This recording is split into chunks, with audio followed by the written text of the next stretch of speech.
Some numbers are really confusing. For example, these two. What is the first one? 12. How about the second one? 20 or 20. How about these two?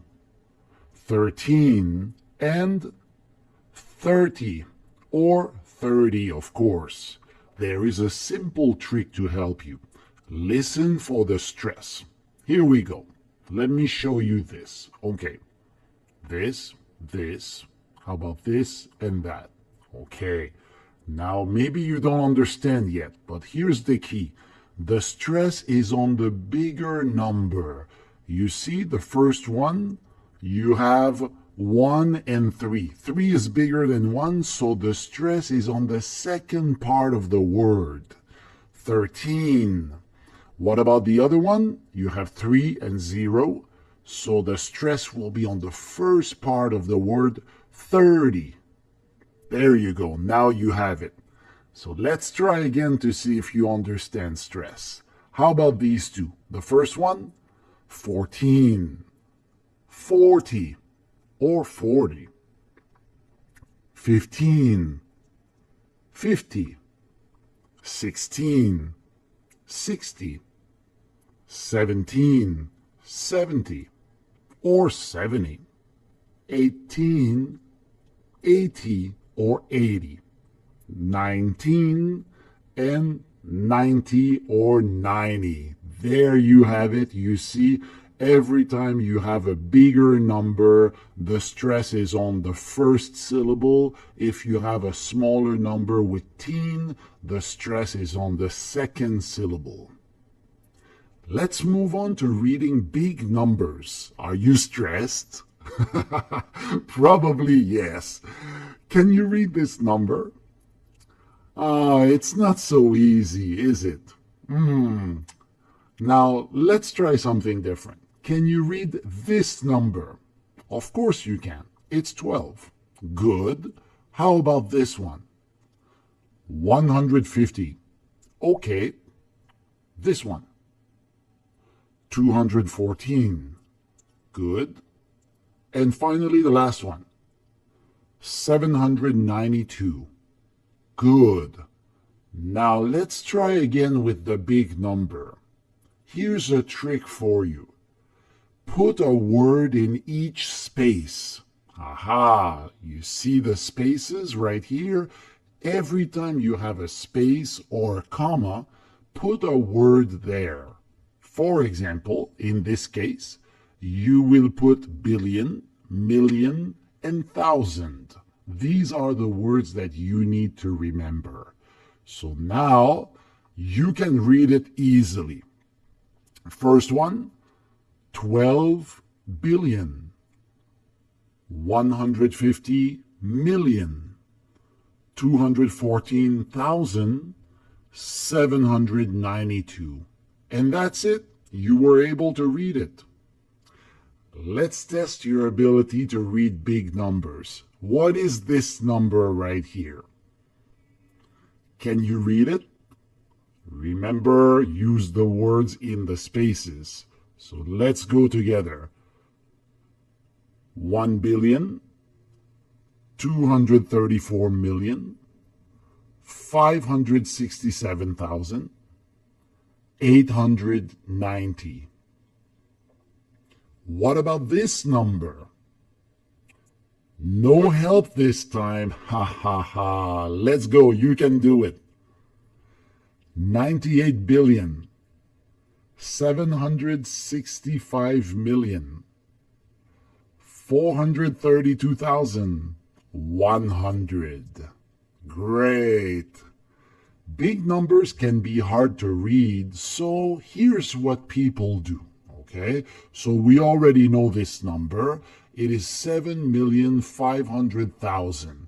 But this is difficult for many people, even for native speakers. So many people will say 7.5 million. It's a good way to make it easier to say. But you have to use this style only for millions and billions. And of course, trillions only, but not for thousands. Well done. Now let's try something easier. What is a decimal? A decimal is a number with a period in it. For example, this number right here, it has a period, so it is a decimal number. But how do you read decimals? You have to be aware that we use decimals for percentage and also for money. So for example, the first one, you would say 16.75%. Point. We say point for the decimal.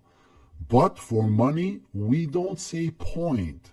For money, we would say $16.75. And is the period. But very often, we remove the and we say $16.75. And even simpler than that, we could say 1675. But of course, $16.75 is always right. Talking about money can sometimes be tricky. For example, this number. So you would say $4.99. Okay, but there's another way to say it. You can say $4.99. How about this number? Of course, the easy way is $499. But there is one more way to say it. Can you guess? It's $4.99 also. So you're like, what?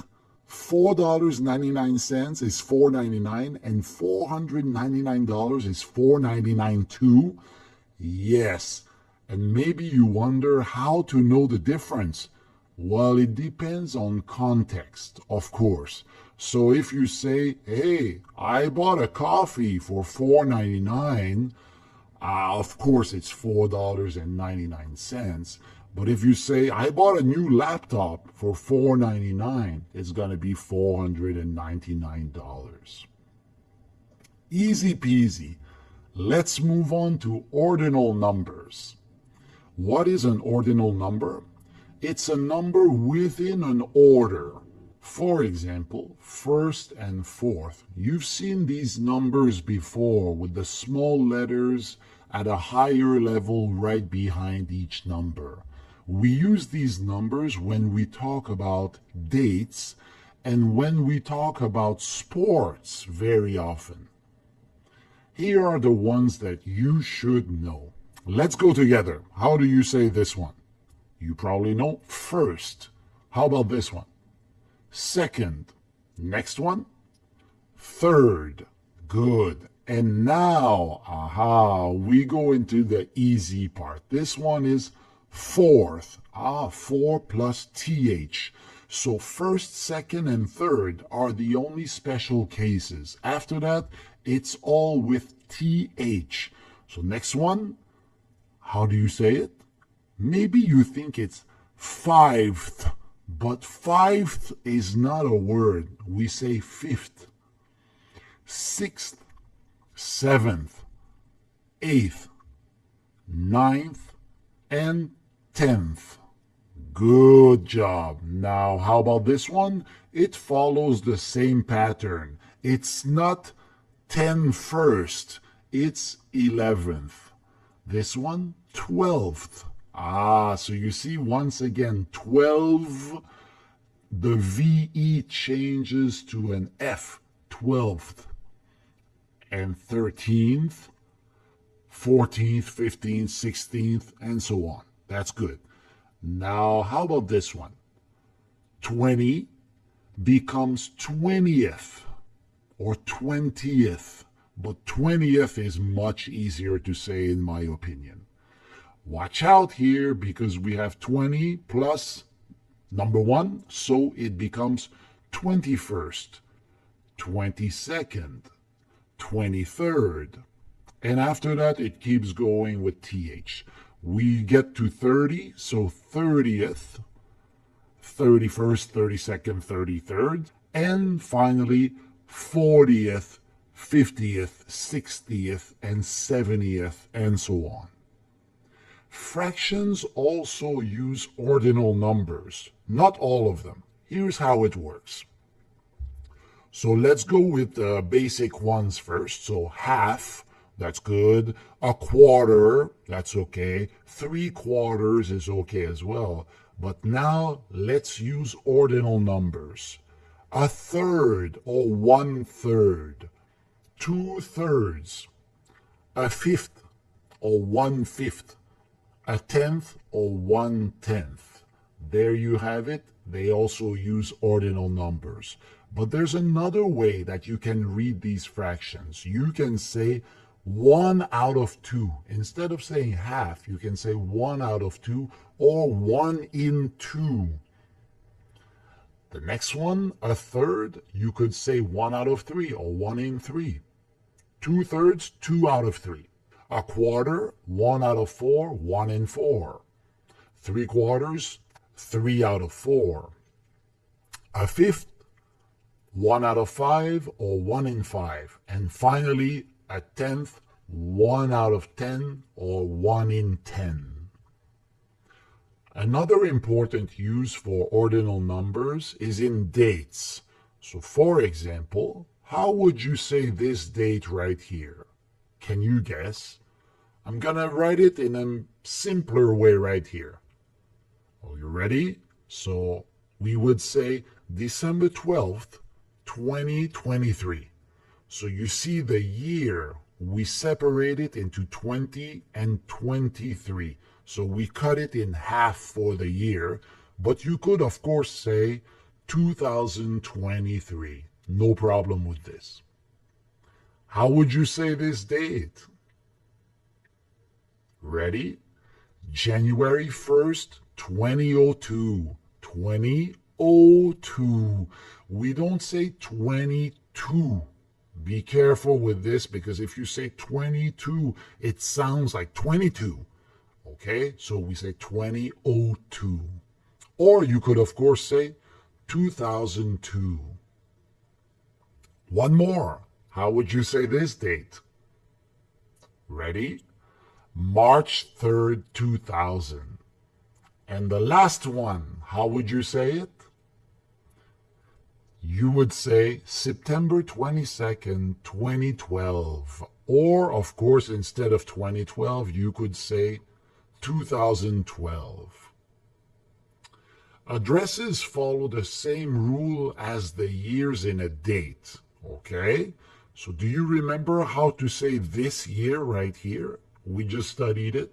So we separate the two numbers, okay? So we say 2012. Okay, that's good, no problem. So now let's try to read an address. How would you say this address right here? With what I told you, you should be able to read it.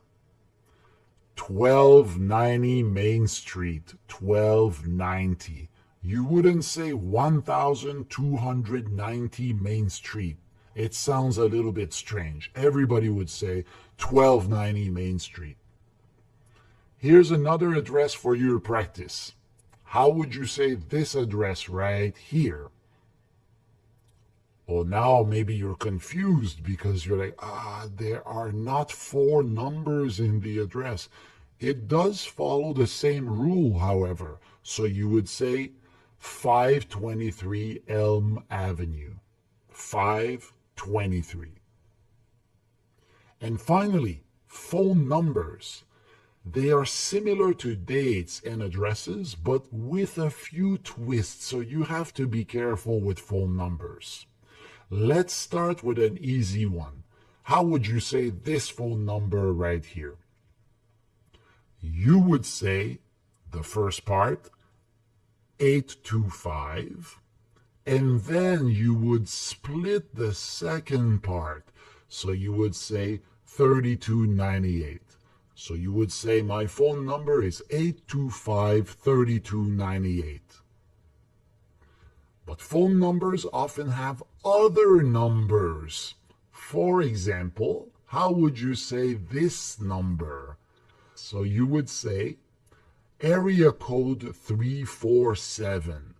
And then you would go the same way as we did before, 855 7030. So altogether, area code 347 855 7030.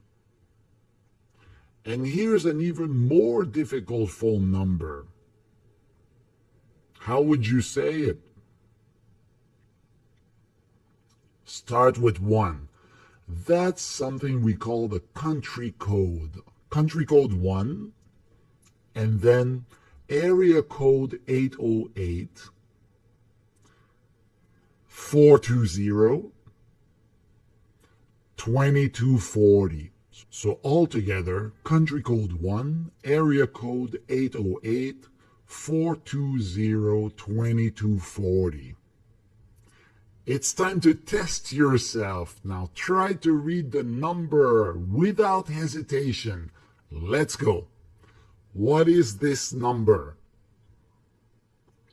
I'm giving you a little bit of time. You ready? Let's go. 7,600,500. Did you get it right? I hope so. You get 1 point if you did. Can you read these fractions? First one, 2/3. Second one, half. Last one, 3/4. Can you read this full number?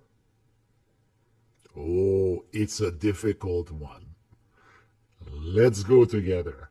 Country code 81, area code 903, 4013, 1730. How much did you pay for your laptop? You can say $650, but you can also say $650. How much did you pay for that vanilla latte frappuccino? You can say $6.50, or you can say $650. How much money does the government waste each year? That's the number. How much is that? You can say $9,500,000,000, or what's another way to say it? Do you remember? You can say $9.5 billion. What is your date of birth? Ready? January 14th, 1990.